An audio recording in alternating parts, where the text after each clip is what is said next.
दोस्तों, स्वागत है आपका आपके अपने चैनल पर।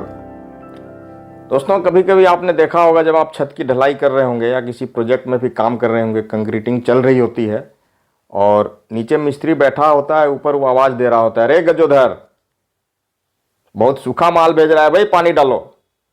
अब गजोधर को लगता है कि मिस्त्री साहब को दिक्कत हो रही है कॉम्पेक्शन में, क्योंकि उसको मेहनत करना पड़ रहा है। तो वो क्या करता है, दे पानी दे पानी दे पानी, पानी डालना चालू कर देता है। कभी कभी गजोधर क्या करता है, पानी का पाइप रखे रहता है और जैसे ही वो देखता है कि नीचे दिक्कत हो रही, वो कंक्रीट में दे पानी डाल के उसको जो है फ्लोएबल कंक्रीट बना देता है। और जैसे ही आपने उस कंक्रीट में एक्स्ट्रा पानी डाला जिसके लिए आपने डिजाइन किया है, उससे ज़्यादा अगर आपने पानी डाला तो आपने कंक्रीट का क्या किया, सत्यानाश कर दिया। अगर आपने इस प्रक्रिया को नहीं रोका वहाँ पर साइट में, तो यकीन मानिए कि आपका कंक्रीट इतना कमज़ोर हो जाएगा कि अभी जिस जिस मिक्स डिज़ाइन के लिए आपने उसको तैयार किया है वो कभी नहीं आ पाएगा। तो वाटर सीमेंट रेशियो जो है वो एक क्वालिटी कंट्रोल प्रोग्राम में एक बहुत ही की कंपोनेंट है। और अगर आपने एज ए साइट इंजीनियर या साइट मैनेजर, अगर आपने वाटर सीमेंट रेशियो को अगर आपने कंट्रोल कर लिया साइट पे, तो आपने जो है 70% क्वालिटी कंट्रोल आप कर पाएंगे। और जो है आपका जो है 70% क्वालिटी कंट्रोल सिर्फ वाटर सीमेंट रेशियो से ही कंट्रोल हो जाएगा। तो करना क्या है, तो आप देखिए, हमने सबने पढ़ा होगा एक ग्राफ जिसको हम कहते हैं अब्राहम्स लॉ। मैं आपको ये बताना चाहता हूँ कि वाटर सीमेंट रेशियो आपके स्ट्रेंथ पे क्या इफेक्ट पड़ता है और वाटर सीमेंट रेशियो को हम जो है किस प्रकार से कंट्रोल करेंगे और कितना रखेंगे, वाटर कितना सीमेंट में कितना पानी डालेंगे। अगर एक लेमैन है जिसको कुछ समझ नहीं है ग्राफ का और इंजीनियरिंग का, तो वो ये सवाल पूछता है कि भाई एक बोरी सीमेंट का अगर हम कंक्रीट बना रहा हूँ तो उसमें कितना लीटर पानी डालना है। तो आज उन्हीं चीज़ों पर हम डिस्कस करेंगे। पहले ये समझ लीजिए कि वाटर सीमेंट रेशियो आपके स्ट्रेंथ पर क्या इफेक्ट डालता है। अब्राहम्स लॉ में आपका इस तरफ होता है वाटर सीमेंट रेशियो, ठीक है ना, और ये इस तरफ होता है स्ट्रेंथ। अगर आप टिपिकल ग्राफ सोचेंगे तो ये आपका M40 हो गया, ये 30 हो गया, ये 25 हो गया, ये 20 हो गया, इस तरह से आपका स्ट्रेंथ है, ठीक है ना। अब ये ग्राफ कुछ इस तरह का होता है। देखिए, ये ग्राफ जो है एक्सपोनेंशियली, जैसे जैसे आप वाटर सीमेंट रेशियो को इंक्रीज कीजिएगा, आपका स्ट्रेंथ एक्सपोनेंशियली डिक्रीज करता है। इस ग्राफ का नेचर होता है Fx = e⁻x। आपने सभी ने पढ़ा है। अगर आपने वाटर सीमेंट रेशियो यहाँ पे मान लीजिए 0.4 है, अगर आपने इसको 0.5 कर दिया तो आप सीधे M25 के आसपास चला जाएगा आपका स्ट्रेंथ। ये देखिए, इतना ज़्यादा एक्सपोनेंशियली ये डिक्रीज करता है। इसका मतलब वाटर सीमेंट रेशियो एक बहुत ही की कंपोनेंट है क्वालिटी कंट्रोल के लिए, और इसका जो है आपको बहुत ही ज़रूरी है कि आप जो है वाटर सीमेंट रेशियो को जो है साइट पे कंट्रोल करें। अब सवाल यह है कि वो कैसे कंट्रोल होगा, ठीक है दोस्तों, और कितना पानी डालें। तो आप सभी जानते हैं कि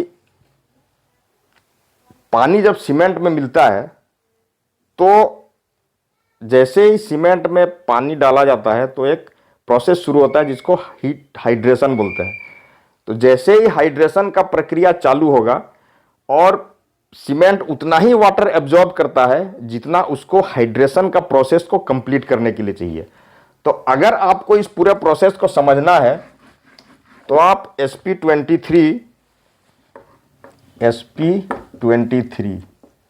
ये एक इंडियन स्टैंडर्ड है, IS SP23, इसके क्लाउज नंबर 2.1.1 पे चले जाइए।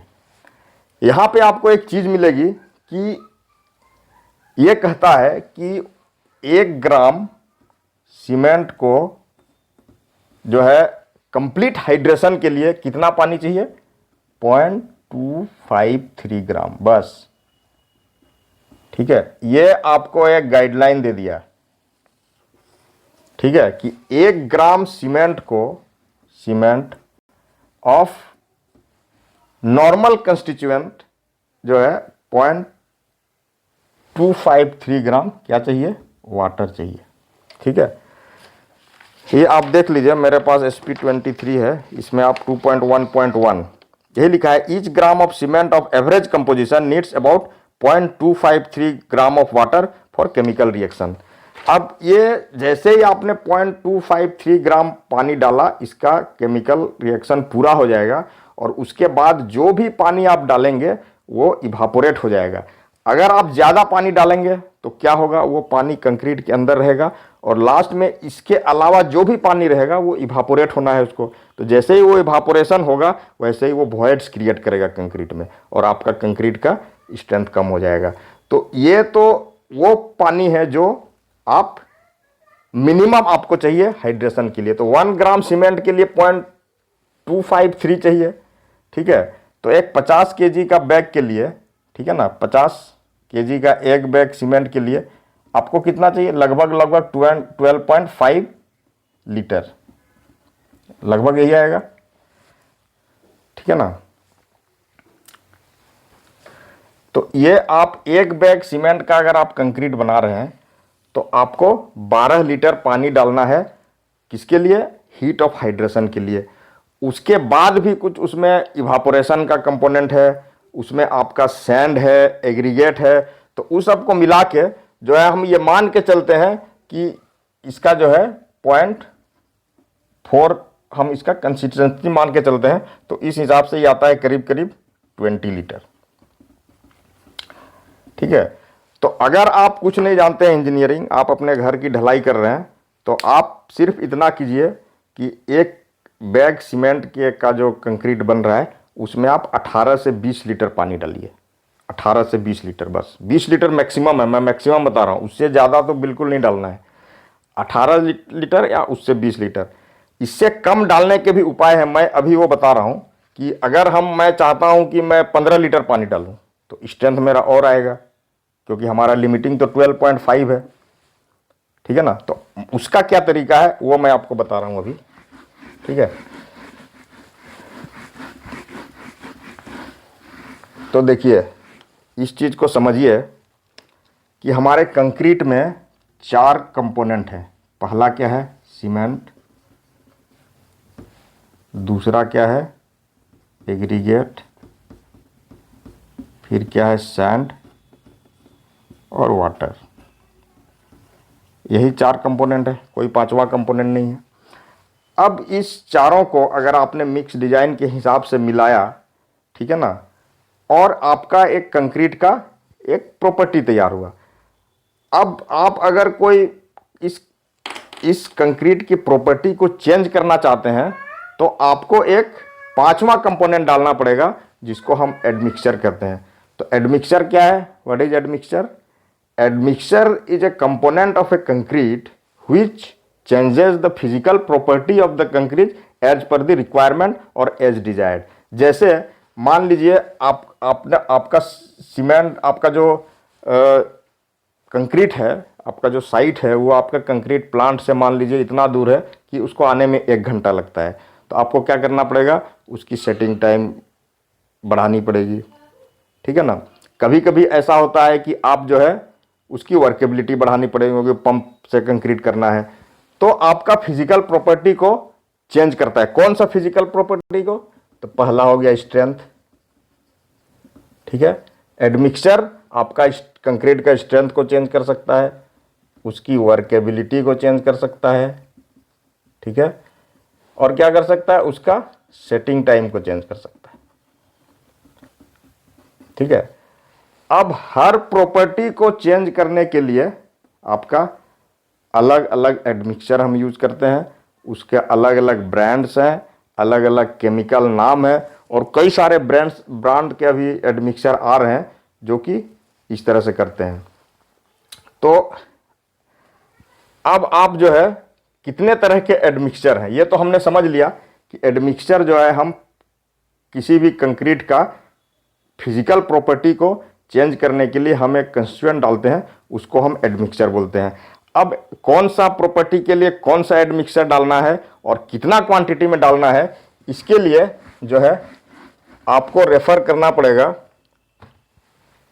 IS, जो इसका इंडियन स्टैंडर्ड है, जो कि ये बताता है कि आपको जो है कौन सा एडमिक्सचर है। ये है 99301, ठीक है ना। सॉरी 9103 ये स्टैंडर्ड आपको बताता है। और SP23 में भी ये है, SP23 में भी ये गाइडलाइंस है कि कितने तरह के एडमिक्सचर्स हैं। 4 तरह के एडमिक्सचर टोटल हमारा ये इंडियन स्टैंडर्ड जो है वो रेकमेंड करता है। पहला है एक्सीलरेटिंग, जो आप जानते हैं कि जो आपका सेटिंग टाइम को एक्सीलरेट करता है। दूसरा रिटार्डिंग, तीसरा जो है आपका वाटर रिड्यूसिंग, ठीक है, और चौथा है आपका एयर इंट्रेनिंग।